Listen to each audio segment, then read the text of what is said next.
Welcome. You are about to learn a great many things about Saudi Arabia that will almost certainly never be of any practical use to you in any situation you are likely to encounter.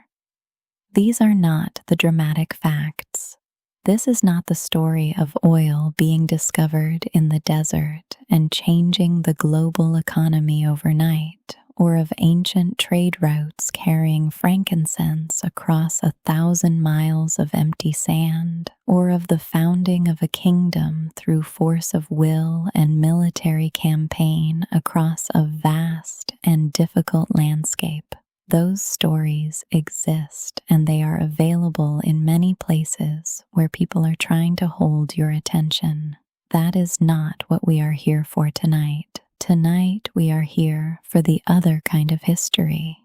the administrative kind, the kind that involves the careful documentation of date palm cultivation records and the reorganization of provincial boundary lines and the number of times a particular customs regulation was revised before anyone was satisfied with the wording. The Arabian Peninsula has been generating quietly unremarkable history for a very long time, and a surprising proportion of it involves the management of water, the regulation of trade, and the patient accumulation of administrative detail, and it is content to share the less urgent portions of it with you now at this hour when the day is finished and all that is required of you is to drift slowly into sleep. Let us begin with the landscape, because in Arabia, the landscape is not merely backdrop, but active participant in everything that has happened there. The Arabian Peninsula covers approximately 3 million square kilometers, making it roughly the size of Western Europe, and the large majority of this area is desert of various kinds. The Rub al-Khali, which occupies the southern third of the peninsula and which translates as the empty quarter, is the largest continuous sand desert in the world, covering approximately 650,000 square kilometers in an expanse of sand dunes that reach heights of several hundred meters in some locations and that shift in patterns determined by the prevailing winds over time scales that are longer than most human planning horizons. The Rub al-Khali is not entirely without life. There are plants that have adapted to its extreme conditions, insects that survive on the moisture condensed from fog, and reptiles that manage the heat and drought with physiological strategies that specialists find genuinely interesting. But it is without permanent human habitation in any meaningful sense, and it has been without permanent human habitation for a very long time, which makes it one of the few large areas on Earth that history has largely left alone, which is a form of peace that has its own quiet appeal. The Hejaz, which is the western region of what is now Saudi Arabia, running along the Red Sea coast and encompassing the cities of Mecca and Medina and the port of Jeddah, has a history that is considerably longer and more densely documented than the rest of the peninsula because it lay along trade routes connecting the Mediterranean world to the Indian Ocean and because it became, with the emergence of Islam in the 7th century CE, one of the most visited regions on Earth. The caravan trade that passed through the Hejaz in the pre-Islamic period carried goods including frankincense and myrrh from what is now Yemen and Oman, spices and textiles from India and East Africa, and various commodities moving in the other direction toward the Mediterranean markets.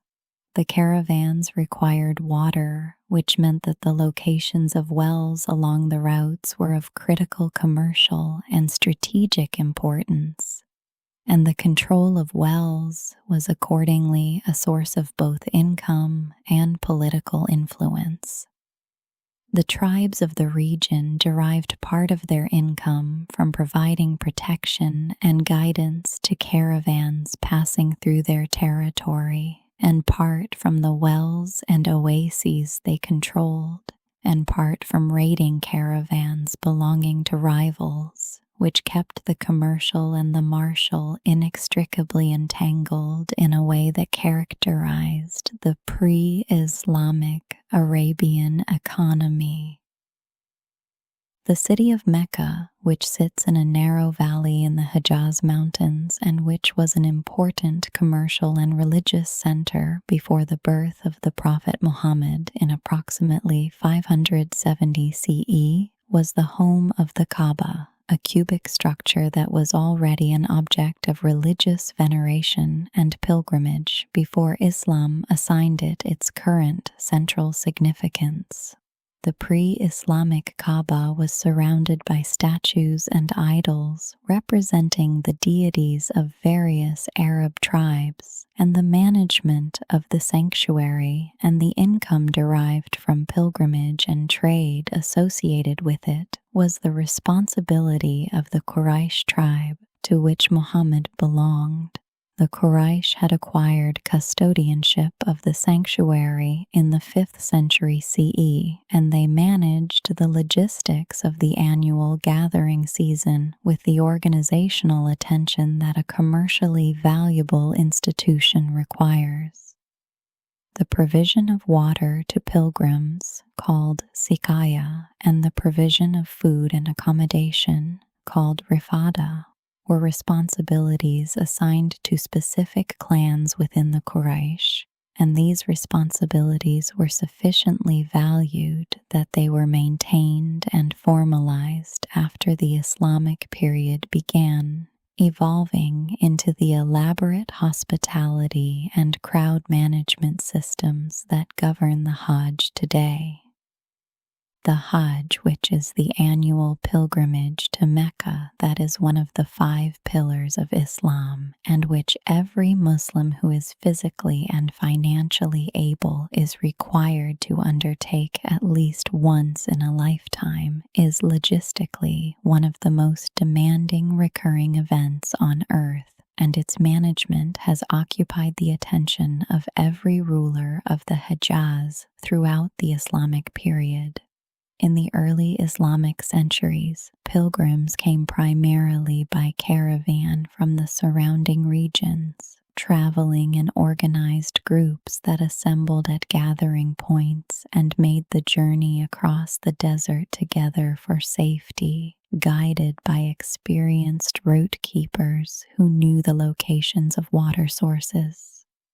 The infrastructure of the Hajj routes, the wells, the rest stations, the bridges and causeways across seasonal watercourses, the guard posts, was maintained by the Abbasid caliphs as a duty of Islamic governance, and the Darb Zubaydah, the main route from Kufa in Iraq to Mecca, is one of the best documented examples of this infrastructure, named for Zubaydah, the wife of the Abbasid caliph Harun al-Rashid, who funded a major program of well digging and rest house construction along the route in the 9th century CE. The stations and wells along the Darb Zubaydah have been mapped by archaeologists, and the remains of the infrastructure are visible in the desert landscape for those who know where to look. The city of Medina, which is the second holiest city in Islam and which served as the base of the early Muslim community after the Hegra. The migration of Muhammad and his followers from Mecca in 622 CE developed its own agricultural economy based on the date palm gardens that occupied the oases around the city. The date palm is the foundational agricultural plant of Arabian Peninsula history, providing food, building material, fiber for rope and baskets, and a culturally central product that appears in religious texts, poetry, and daily life across the centuries of Arabian history. The cultivation of date palms requires careful management of water. The palms are irrigated from underground water sources through a system of channels called falaj in the eastern parts of the peninsula, and the rights to this water and its distribution were governed by customary arrangements that were both economically important and a source of occasional dispute. The varieties of date palm cultivated in different parts of the Hejaz and the Najd produced dates with different characteristics, different sweetness, different moisture content, different keeping qualities, and the trading of these varieties and their relative prices in different markets is a subject that appears in historical sources with sufficient frequency to suggest that people cared about it, which they did, because dates were a staple food and a significant trade commodity simultaneously. The Umayyad Caliphate, which ruled the Islamic world from Damascus from 661 to 750 CE, treated the Arabian Peninsula primarily as a religious heartland and a source of the revenue that came from managing the pilgrimage rather than as a center of political power which had migrated to Syria. The administrative apparatus of the Umayyad state, which was staffed largely by the existing bureaucracies of the Byzantine and Sasanian empires that the early Muslim conquests had absorbed, used Greek in Syria and Persian in Iraq for its record-keeping in the early period, before the systematic Arabization of the administration under the Caliph Abd al-Malik in the late 7th century replaced these with Arabic. The adoption of Arabic as the language of administration across a territory stretching from Spain to Central Asia was an administrative achievement of considerable significance, requiring the training of a new class of Arabic-speaking scribes and officials and the translation of existing records and procedures into a language that had not previously been used for this purpose. The Arabic script was standardized and formalized during this period, and the conventions of Arabic administrative writing developed in the Umayyad Chancery became the models for subsequent Islamic bureaucratic practice across a wide range of successor states and dynasties. The Abbasid Caliphate, which replaced the Umayyads in 750 CE, and which ruled from the new capital of Baghdad, maintained a relationship with the Arabian Peninsula that was primarily defined by the Hajj, which the caliphs were expected to facilitate and protect as a demonstration of their legitimacy as rulers of the Islamic world. The caliphs sometimes performed the pilgrimage themselves, making the journey from Baghdad to Mecca with enormous retinues that required the mobilization of significant logistical resources along the route.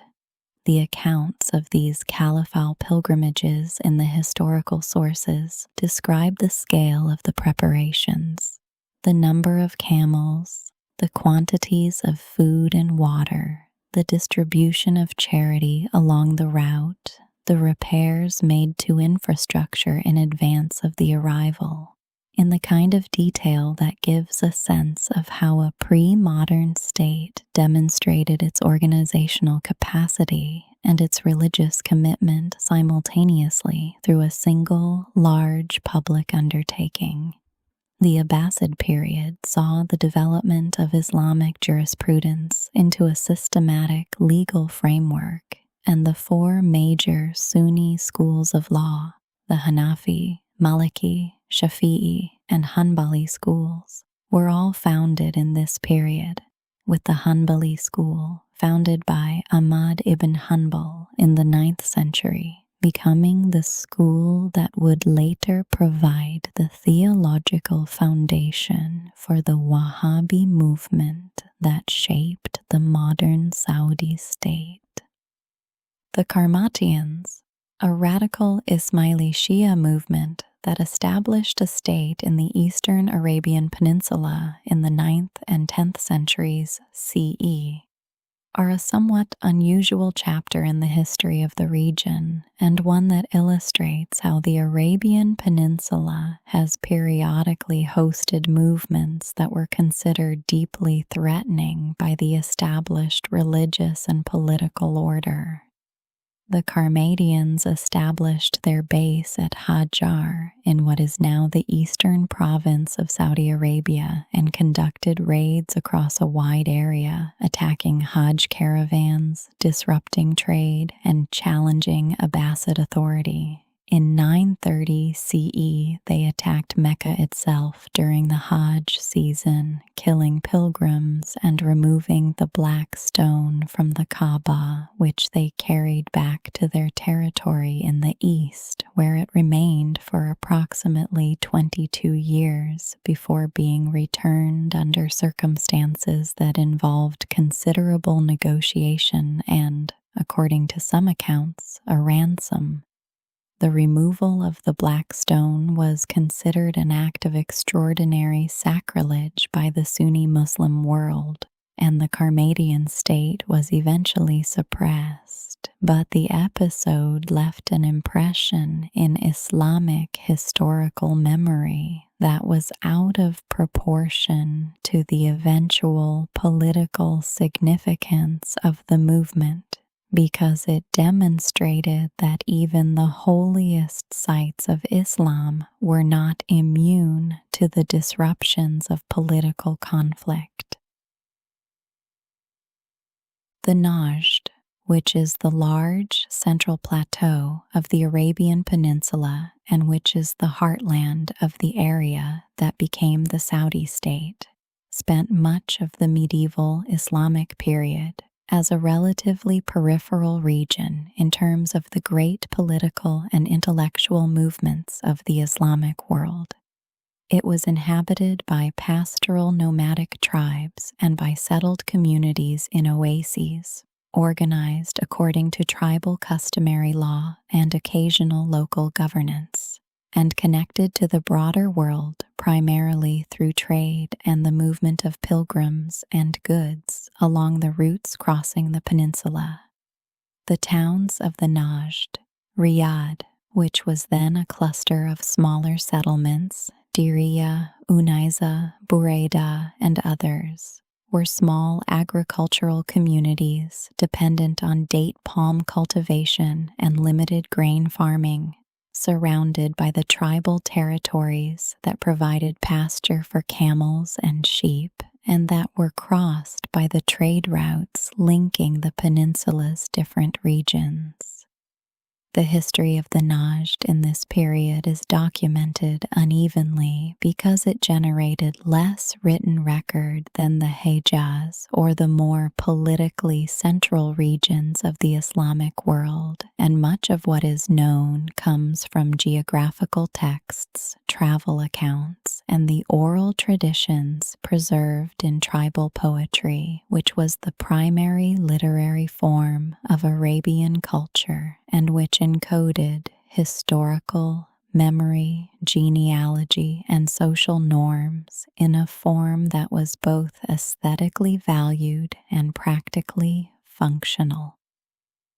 The first Saudi state, which was established in the mid-18th century through the alliance between the religious reformer Muhammad ibn Abd al-Wahhab and the tribal leader Muhammad ibn Saud, represents the origin of the political-religious combination that has defined the Saudi state in all its subsequent forms.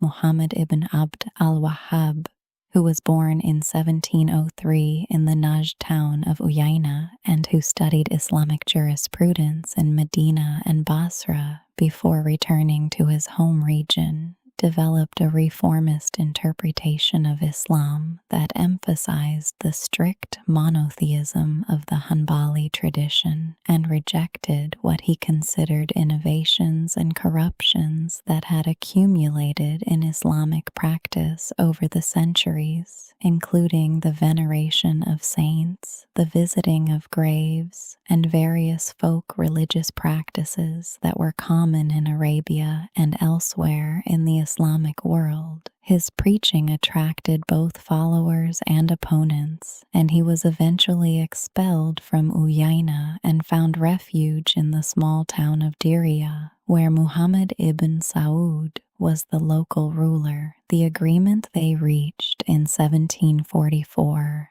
by which Ibn Saud provided protection and political support for the Wahhabi reform movement, and Ibn Abd al-Wahhab provided religious legitimation for Ibn Saud's political ambitions, established a model of religious political partnership that has persisted in Saudi governance to the present day with adjustments.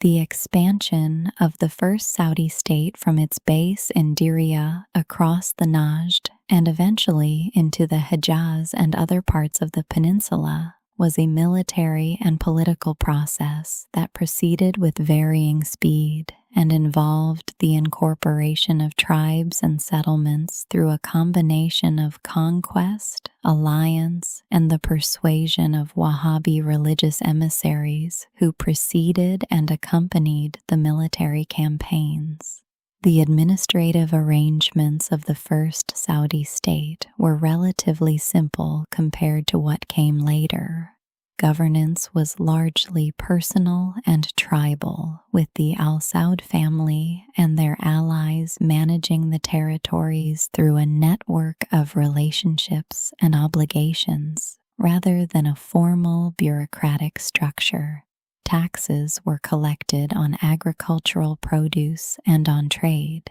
and the revenues funded the continued expansion of the state and the maintenance of the religious establishment.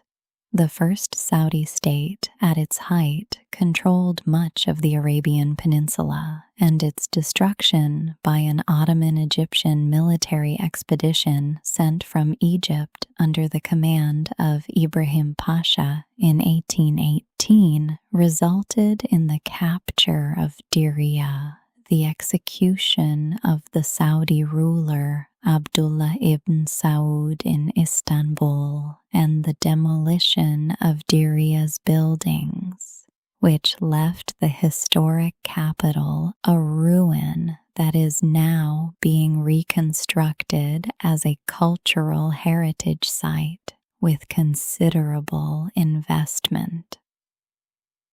The second Saudi state, which was re-established in the Najd after the collapse of the first, had a more turbulent history,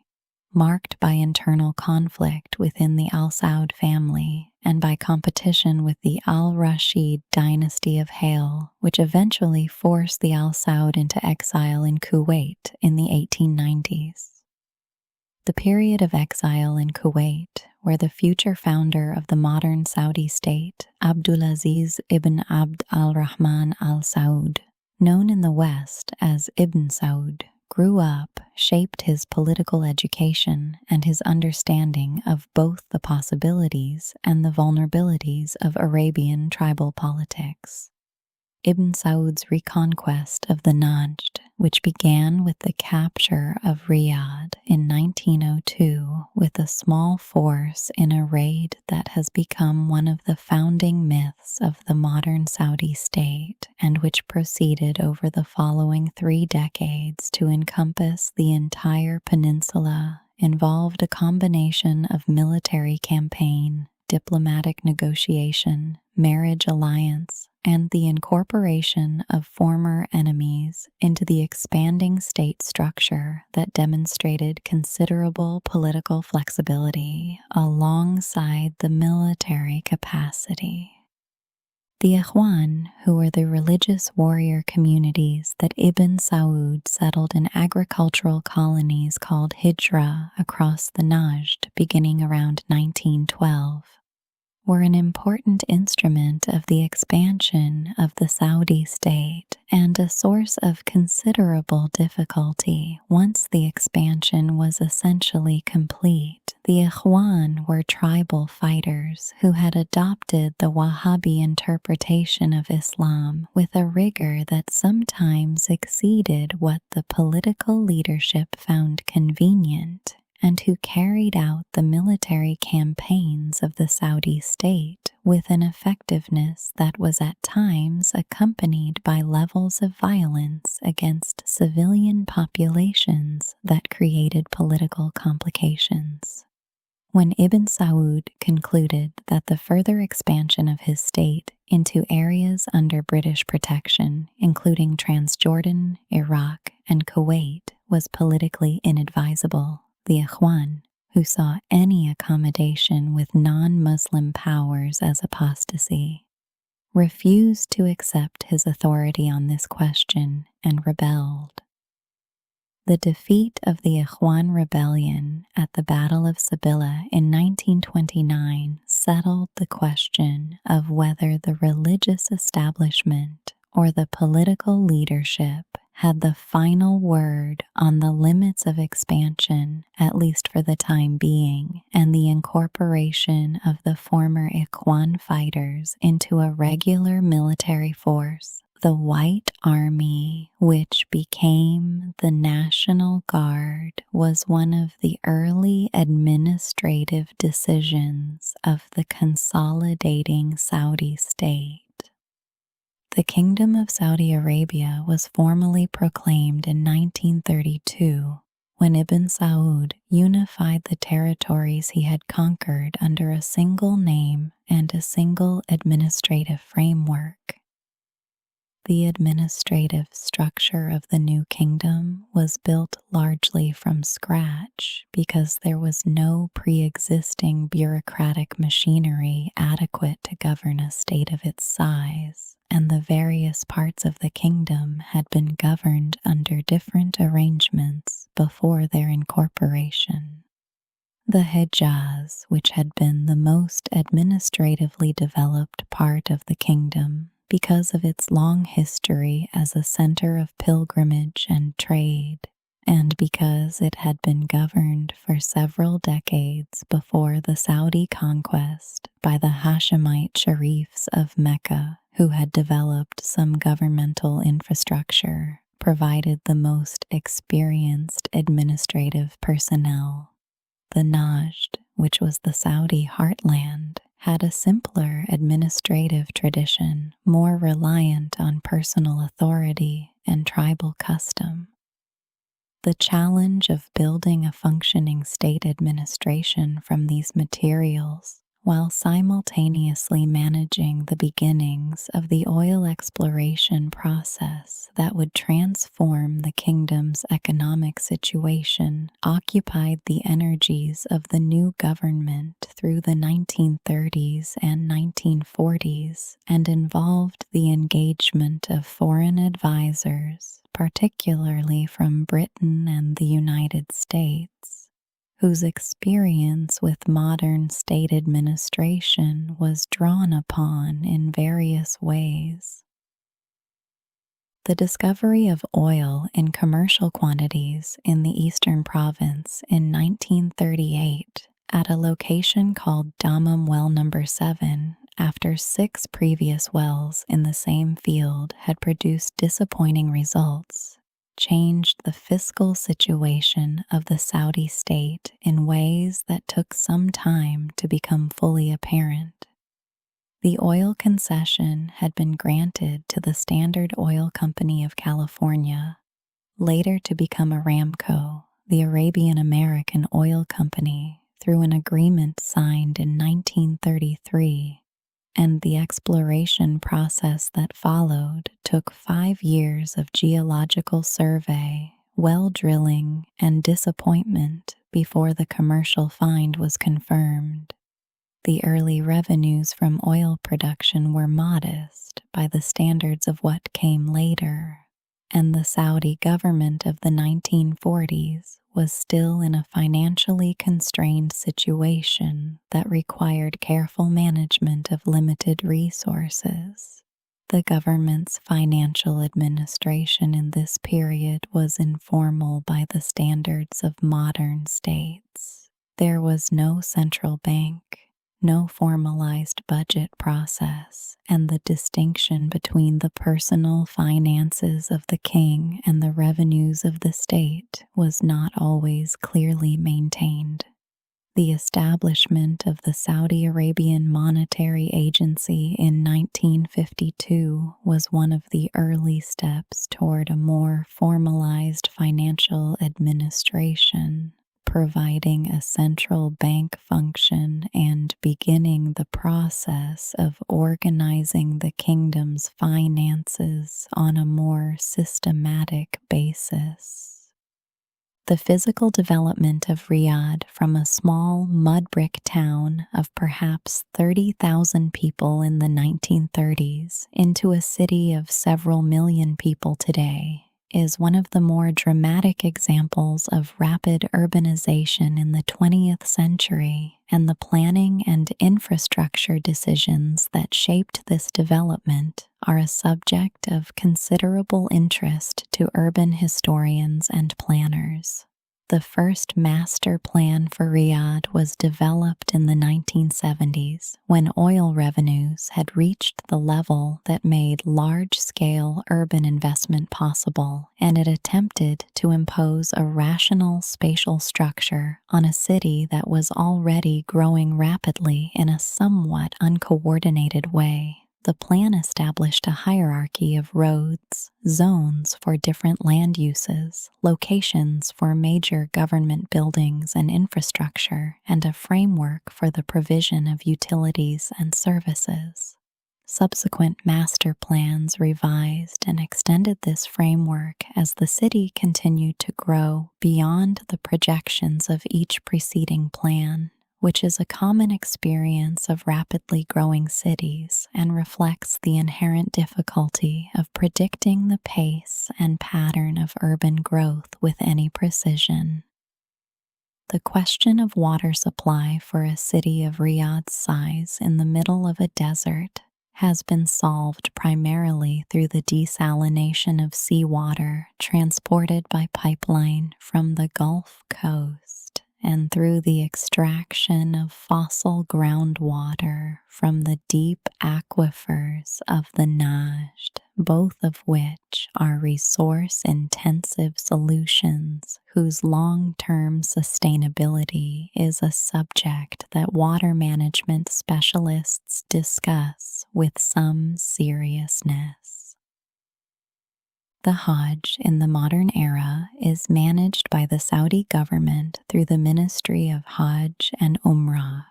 which was established in 1961 and which oversees an administrative operation of extraordinary complexity. In recent years, the Hajj has been attended by approximately 2 million people annually, drawn from every country in the world where there are Muslim communities arriving by air, sea, and land within a compressed window of time and required to perform a sequence of rituals at specific locations on specific days of the Islamic calendar. The logistics of receiving 2 million pilgrims, accommodating them, feeding them, transporting them between the sites of the ritual, providing them with medical care, managing crowd movement through bottlenecks at times of peak ritual activity, and returning them to their home countries at the end of the pilgrimage season is an undertaking that has no direct parallel in any other recurring event. The expansion of the capacity of the Grand Mosque in Mecca, which has been extended multiple times since the Saudi state took control of the two holy mosques, has been one of the largest and most expensive construction programs in the world, involving the demolition of large areas of historic Mecca in successive rounds of expansion, the construction of enormous multi-story prayer halls and colonnaded courtyards, and the installation of air conditioning, escalators, and crowd management systems on a scale that is difficult to imagine without seeing it. The organization of the Hajj visa system, which allocates quotas to different countries based on their Muslim populations, requires annual negotiation with the governments of over 100 countries and the management of a process involving the documentation and vetting of millions of applicants, which is one of the larger recurring diplomatic and administrative exercises in the world. The oil boom of the 1970s, triggered by the 1973 oil embargo and the quadrupling